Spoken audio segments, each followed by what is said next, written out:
Ya se está grabando. Nos vamos ahora a los proyectos, al proyecto de los ejemplos de crisis.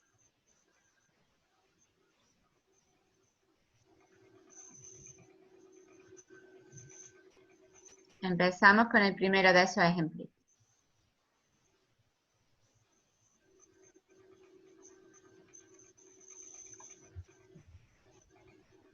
En este caso, es un ejemplo bastante simple, como estáis viendo. Tenemos un bucle sin fin, ¿vale? Mientras sea verdadero, porque lo que a mí me interesaba era ir leyendo valores y unas veces sí, otras no, y generando el error. Os lo voy a poner para que se vea la consola y vayáis viendo vosotros también los posibles errores que se nos van a introducir. Mirad, el código es bastante simple. Lo que tengo aquí anulado con comentarios, si yo ejecutase esa sentencia sin controlar las excepciones, pues fijaros,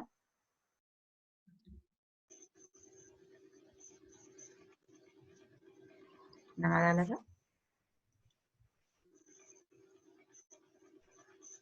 Ahora, un poco de efecto retardado. Fijaros que ni se ejecuta el programa.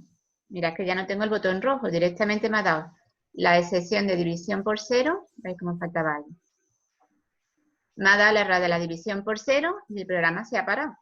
No ha hecho nada. En cambio, cuando luego ya esos errores los tengo yo en un bloque try catch y estoy vigilando esas posibles excepciones, si ahora opto por dividir por 0, me dará el error, pero mi programa va a seguir funcionando, no va a parar como acabáis de ver que ha ocurrido ahora. El ejemplo es bastante simple. Lo único que hago es pedir un valor numérico y ese valor numérico que acabo de pedir lo utilizo para ponerlo en la parte de una división que estoy dividiendo 8 entre ese valor. Y muestro el resultado por la consola. El mostrarlo es simplemente para que veáis que cuando no salta la excepción llegaré a esta sentencia, pero en cambio cuando se produzca la excepción saltaré al bloque del catch, ¿vale? Esta parte de después del catch me la tendría que pasar por aquí, debería de pasar siempre, ¿vale? Vamos a comprobar. Me está pidiendo un valor numérico, pues si yo le digo, por ejemplo, 2, veis cómo me ejecuta la sentencia después del catch y me da el resultado. Si le digo, por ejemplo, 5, me está diciendo 1, ¿por qué me dice 1? Debería de dar 1 y algo, ¿no? ¿Por qué me dará 1? Si la variable de tipo float. Esto es del primer mes de clase. Te falta un cast, ¿no? Me faltará un casting, tanto 8 como valor, los dos son en valores enteros, con lo cual me ha hecho división entera. Para que me lo hubiese hecho con decimales, le podría haber puesto 8.0 o alguna de ellas la tenía que haber convertido a decimal, ¿vale? Bueno, pues si ahora me da por ponerle un 0, fijaros que me da división por 0, es decir, me ha saltado la excepción, pero mi programa sigue funcionando. Fijaros que tengo el cuadradito rojo todavía y puedo seguir poniéndole otra vez más valores. Y esto va a seguir funcionando. Esa es la diferencia entre controlar y no controlar la excepción, ¿vale? Que aunque el error se produce, yo lo controlo y esto sigue funcionando sin ningún problema. ¿Bien? ¿Con este primer ejemplo? ¿Sí? Vámonos al segundo de los ejemplos. Fijaros, en este segundo ejemplo, lo que nosotros tenemos sería, todos tenéis comentarios al principio, ¿eh? Para que le echéis un vistazo y os resulte más fácil comprender. Es parecido al de antes. Me voy a parar el de antes, por cierto. Para los que cuidado que son bucles sin fin, ¿eh? Mira, en este caso, voy a maximizarlo y ahora os lo pongo completo. Mira, en este caso lo que tenemos es un bucle que va a finalizar cuando la posición sea diferente de 10. Es decir, cuando la posición sea 10, saldremos del bucle. Mientras no sea 10, vamos a estar aquí dando vueltas. Con lo cual, si nunca le pongo 10, nunca voy a salir del bucle tampoco. Y lo que estoy haciendo es algo parecido a lo de antes. Mirad, tengo un array de valores de tipo float. Un array para 5 elementos. Entonces, yo lo que le voy a pedir es una posición, un valor numérico, que es lo que me va a marcar la posición en la que yo voy a guardar el siguiente valor. El valor no. O sea, empiezo el array pido una posición, pido un valor numérico igual que antes. Ese valor numérico lo utilizo para la división entre 8. Y el resultado de esa división es lo que yo guardo en el array valores en la posición que el usuario me haya dicho. Pero claro, yo tengo un array de 5. Yo no le estoy limitando al usuario en absoluto la posición. Si tengo un array de 5 elementos, las posiciones válidas serán de la 0 a la 4. Cualquier otra no sería válida. Por tanto, lo que vamos a hacer es controlar dos tipos de excepciones. En este caso, estoy controlando las excepciones de tipo aritmético, que son las de la división por 0, y las de array desbordado para cuando me den posiciones que no sean válidas. En cuanto a métodos para mostrar los resultados, fijaros que estoy utilizando el mensaje que hablábamos antes de. El método printStatTrace lo utilizo en ambas. En este caso, el printStatTrace, ahora lo veremos en algunos ejemplos bastante claros, es un método que utiliza el system error, es decir, os lo pone en color rojo. Pero ya sabéis que ahí el orden a la hora de mostrarlo se os va a mezclar, no va a salir en el mismo orden en el que lo tenéis puesto. Es decir, supuestamente aquí debería de salir división por 0, la pila de errores y luego el motivo del error. Pues vais a ver que en algunas ocasiones nos va a salir por ahí mezclado entre medias. Es por el método system error, que su orden no es exactamente el mismo. Vamos a comprobar el funcionamiento.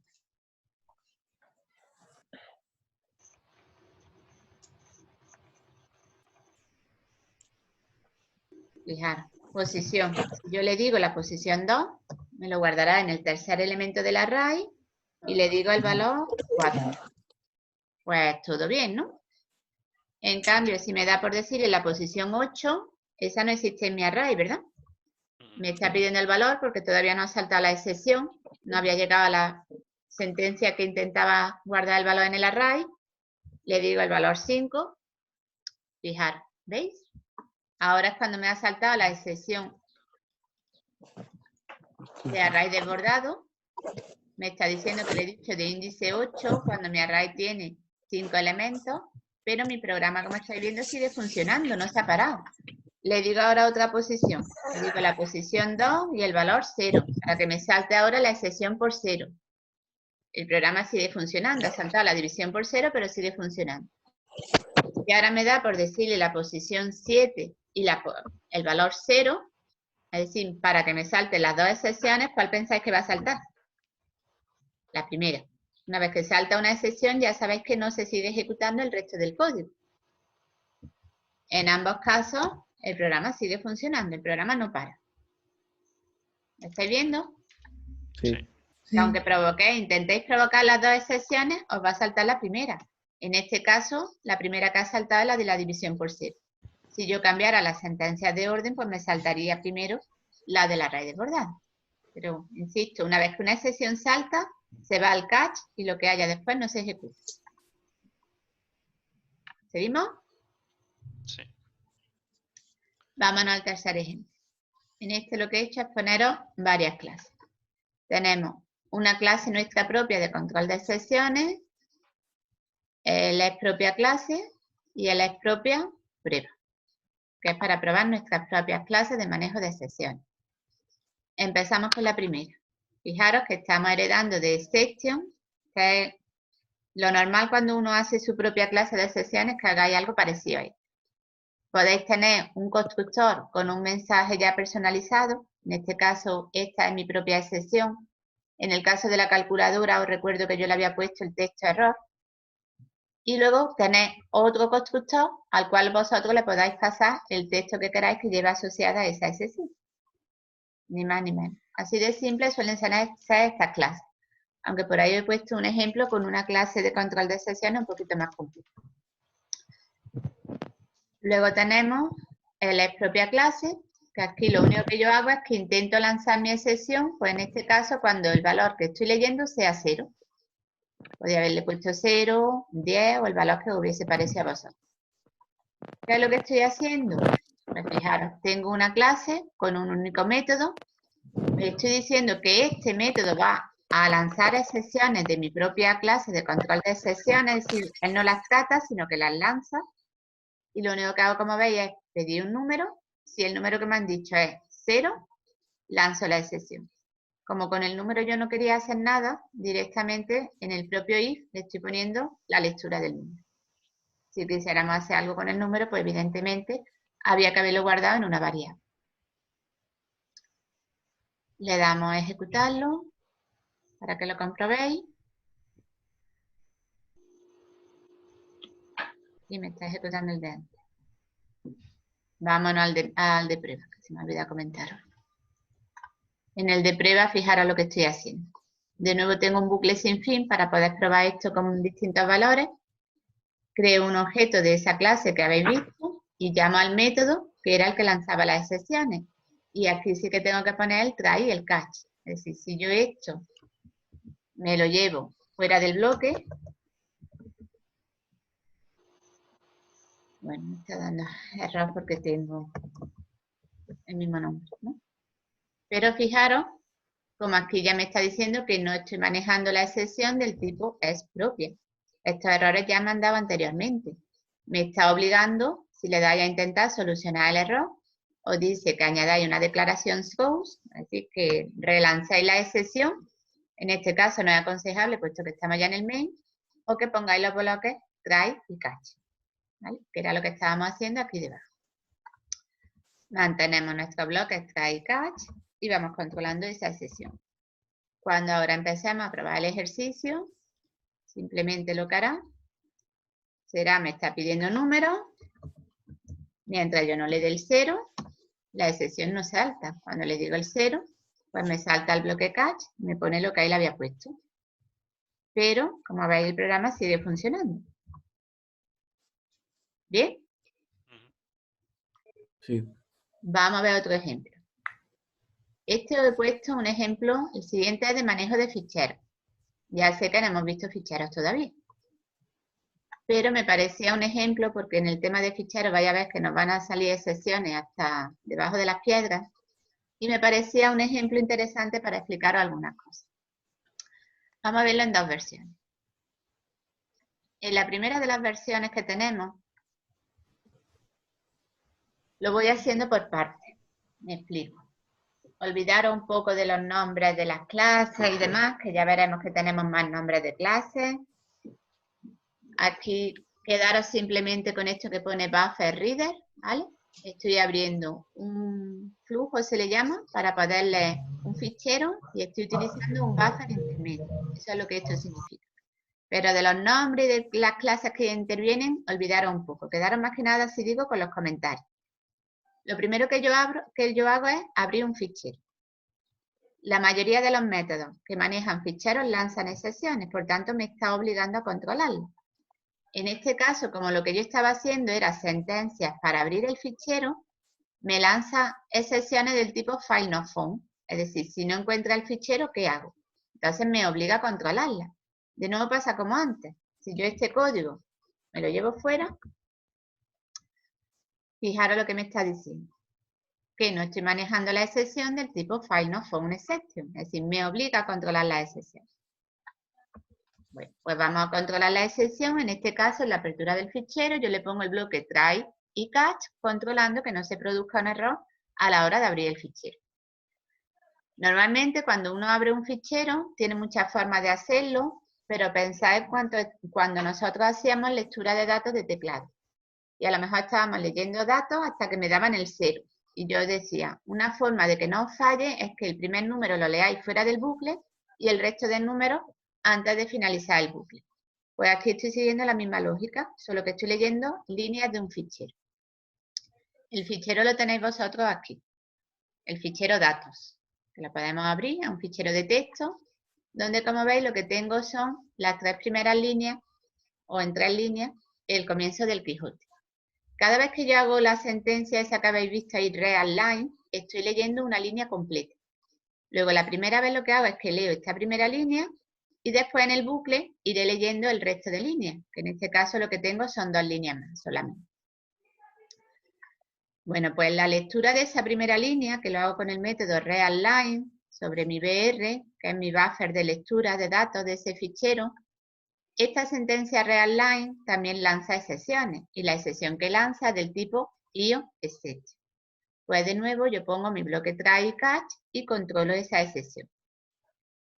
A continuación voy a leer el resto del fichero. Es decir, voy a ir leyendo con el método readline, como veis, voy leyendo líneas, la voy guardando en esta variable de tipo string, que es línea, y mientras lo que me devuelva no sea un nulo, significa que tengo más líneas para ir leyendo de mi fichero.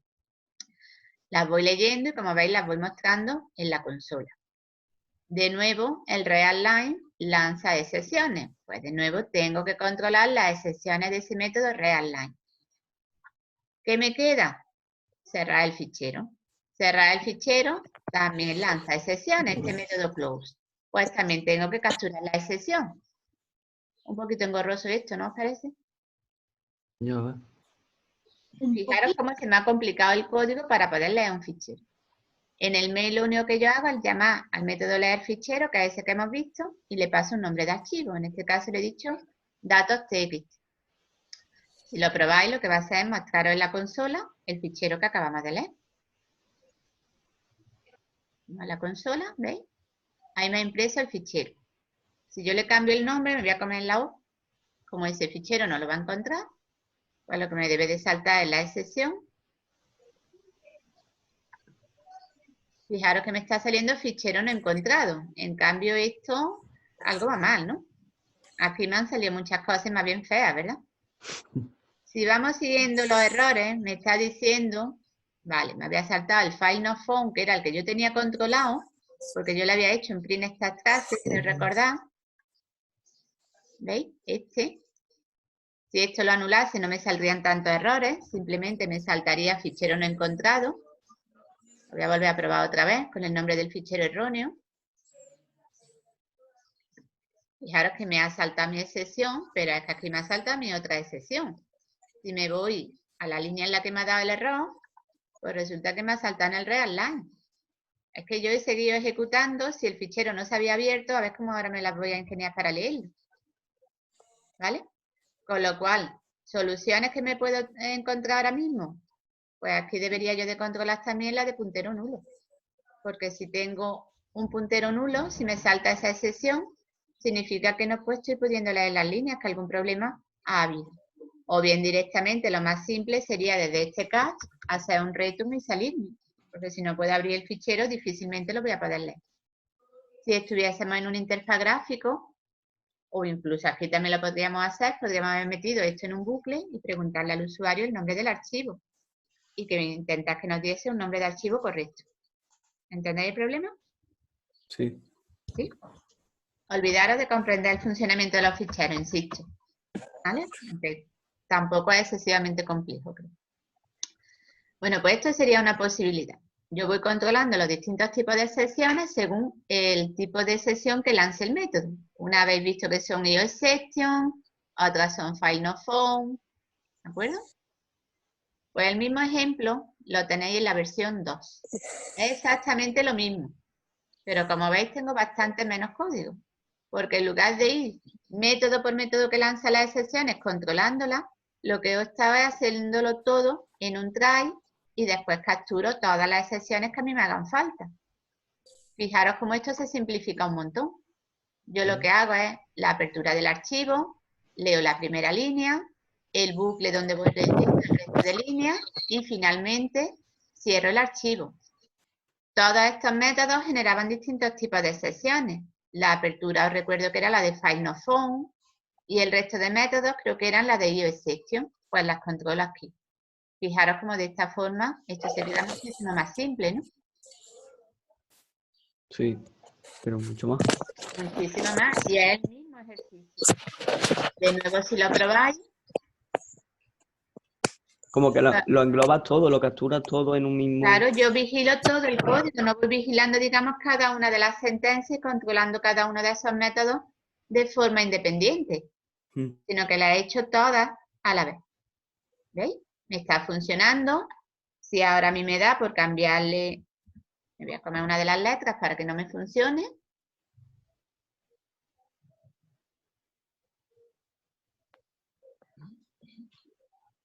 No me ha ejecutado el que es.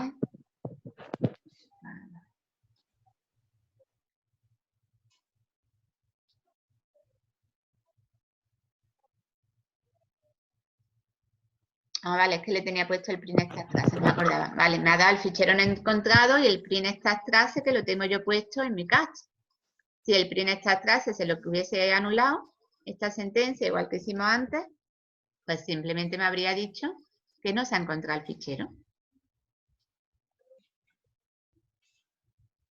¿Vale? ¿Vais bien? Sí. Antes os dije, cuando veíamos la parte de teoría, que era muy importante el orden en el que se ponían las excepciones. Mirad, en este caso, si a mí me da por cambiar el orden, pongo primero la de tipo IOException y luego la de FileNotFoundException. Mirad lo que me está diciendo. Que no puedo hacer el catch del bloque FileNotFoundException porque ya está siendo manejado en el bloque IOException.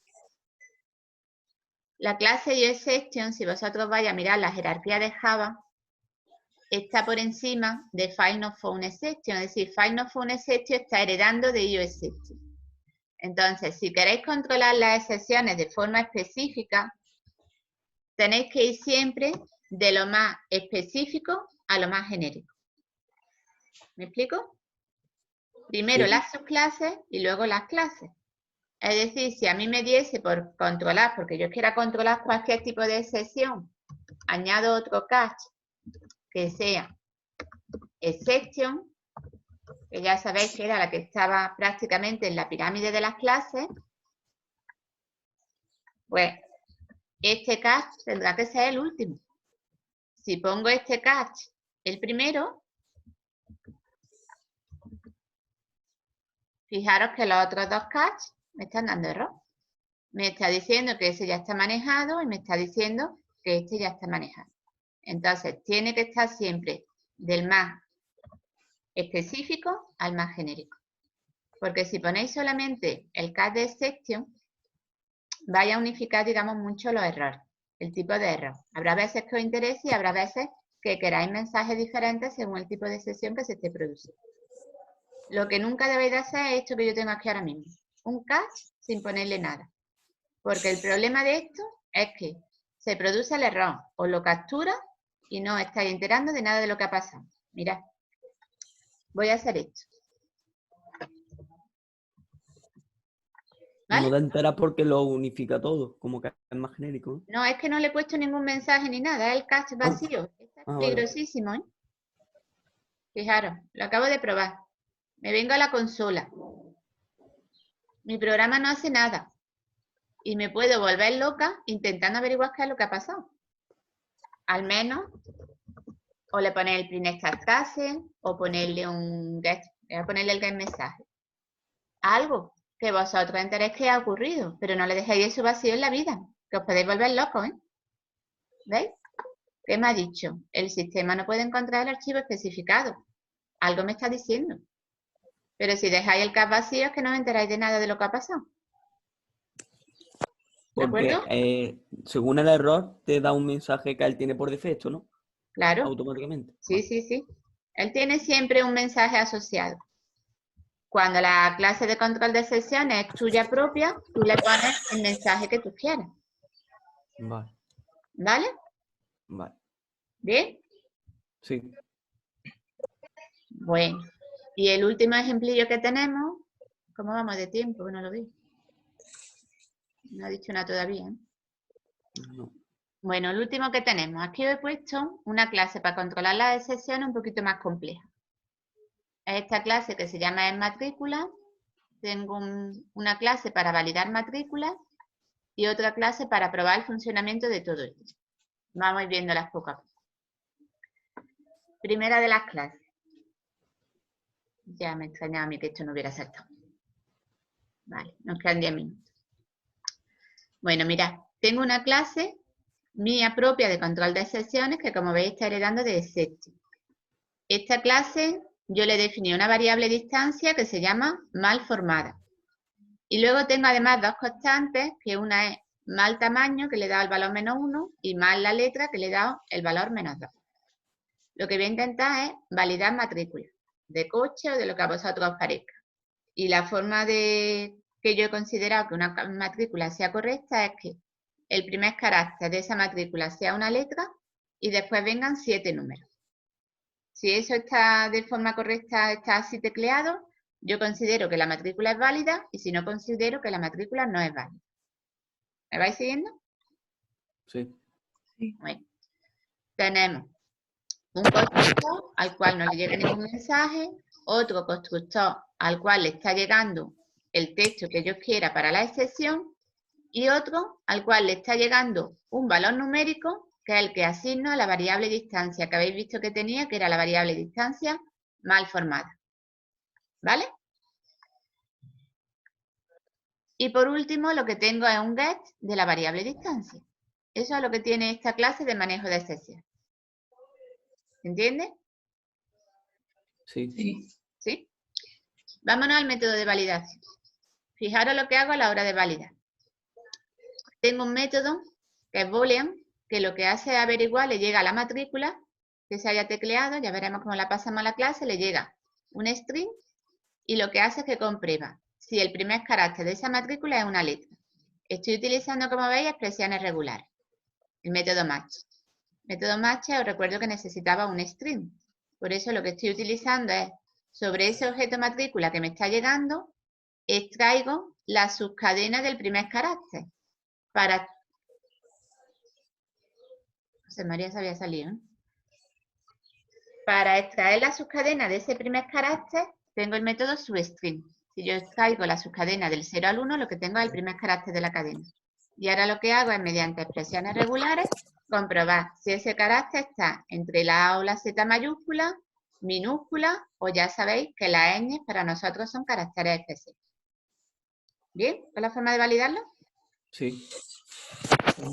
Y luego tengo el método de validación, que como veis es un método que va a lanzar excepciones de mi propia clase de control de excepciones, la que yo he llamado es matrícula. Hemos dicho que íbamos a considerar que una matrícula era correcta si tenía una longitud de 8 caracteres y el primero de ellos era una letra. Pues eso es lo que yo controlo. Si la longitud de mi cadena es diferente de 8, resulta de que estoy lanzando una excepción y lo que le paso es la constante de mal tamaño. Era una constante que os recuerdo había definido en la clase de las excepciones de la matrícula. Si no, pues voy a comprobar a ver si se trata, si el primer carácter es una letra, entonces llamo al método de antes que me devolvía un boolean. Si lo que me devuelve es un falso, es decir, si no verdadero, es lo que le estoy preguntando, en este caso lanzo otra excepción diciéndole que lo que está mal le paso la constante de la letra.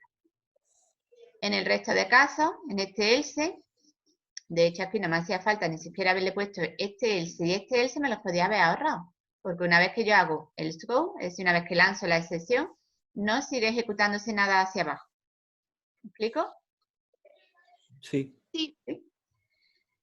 En el else lo que hago es decirle que sí, que la matrícula es correcta, ¿vale? Porque tiene una longitud de 8 y su primer carácter es una letra. Y ahora ya me vengo al de la prueba, al que intenta hacer la validación de todo esto. Y como veis, vuelvo a tener un bucle sin fin para poderlo probar todas las veces que me parezca. Me estoy creando un objeto de esa clase de validación. Pido la matrícula por teclado, la leo y ya vamos al método de validar. En el catch lo que yo hago es preguntar por la variable distancia de esa clase mía propia de excepciones. Y lo que, como veis, lo que estoy haciendo es preguntarle si lo que estaba era mal el tamaño, pues le digo que el tamaño es incorrecto, y si lo que estaba mal era la letra, pues le digo que la letra es incorrecta. Si queréis lo probamos para que lo veáis cómo funciona.